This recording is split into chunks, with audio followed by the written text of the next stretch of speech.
Peggy Baker is synonymous with grace, innovation, and unbridled artistic expression. Peggy's innate passion for movement and a desire to communicate as a dancer, teacher, and choreographer has been nothing less than extraordinary.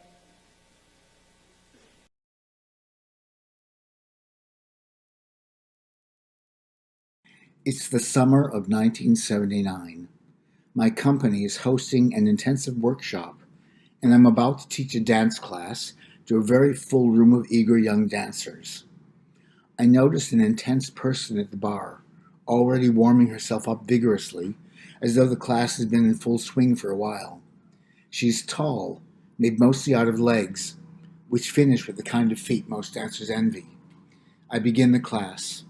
She doesn't look like anyone else, and she doesn't dance like anyone else. She's modest and puts herself at the back of the room. But it doesn't matter. My eye goes to wherever she is located. It's not intentional. She can't help it. The center of the room is wherever she's dancing. A few days later, I asked her to join my company. Surprisingly, she turned me down. There were practical reasons, commitments in Toronto, the huge step of moving to New York, etc. But years later, I came across a newspaper interview with Peggy, in which she said the real reason was because she didn't believe she was good enough, but I had convinced her otherwise. A few weeks later, I prevailed, and she made a leap of faith. Sometime after moving to New York, I visited Peggy at her apartment. To my delight, she had painted the main room a vivid hot pink. From that time forward, I nicknamed her Pinky Baker, and call her that to this day. Here, in the words of a smitten critic, is a review about Pinky's dancing that I dug up from the past. She moves like a panther. She is powerful, sleek, quicksilver, yet voluptuous to the melting point. She's superbly focused, but what is most striking is her enormous generosity in animating the inner life of the dance. She's a dancer's dancer, passionate and pure. I guess the critics do get it right every now and then. Congratulations, Pinky, for the richly deserved acknowledgement you're receiving this evening. Peggy, I'm honored to be celebrating your achievements, enduring impacts, and ever-evolving legacy. Your dancer body and your body of work have inspired and influenced countless individuals. Your thoughtful collaborations and unwavering dedication have enriched many creative communities. In both your artistic work and your ongoing advocacy for the arts, you have masterfully wielded words and gesture to forge powerful connections. Your recent legacy gifts to dance immersion and Native Earth performing arts plainly demonstrate the intentional use of influence towards making meaningful gestures of substance for a more equitable arts sector. Inevitably, ultimately, your most profound impact transcends the tangible. It's the energy, the vibrations, and the loving intelligence that you have danced into the world. Congratulations on your induction, your richly deserved induction into the DCD Hall of Fame.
Please welcome Peggy Baker.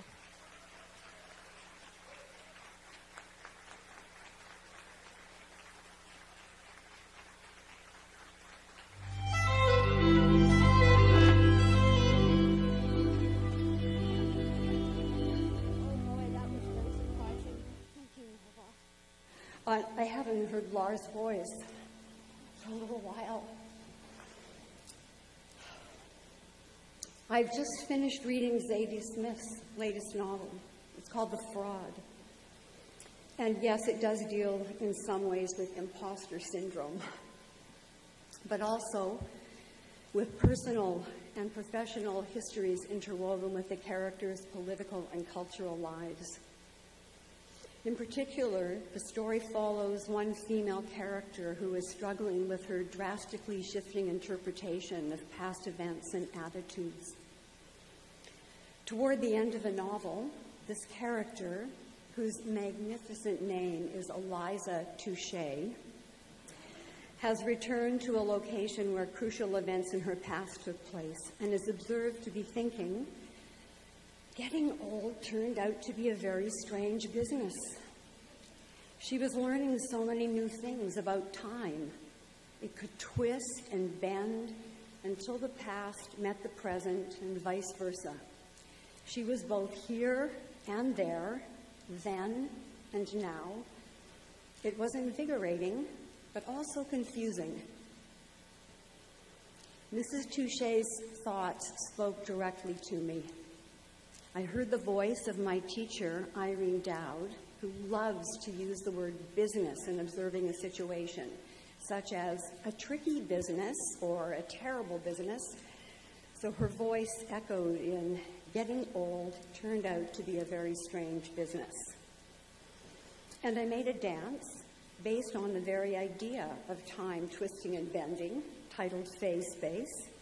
And further, this marvelous place, the Palais Royal, was once home to the Dancers' Ball, an annual fundraising bash for the Toronto dance community in the 1970s.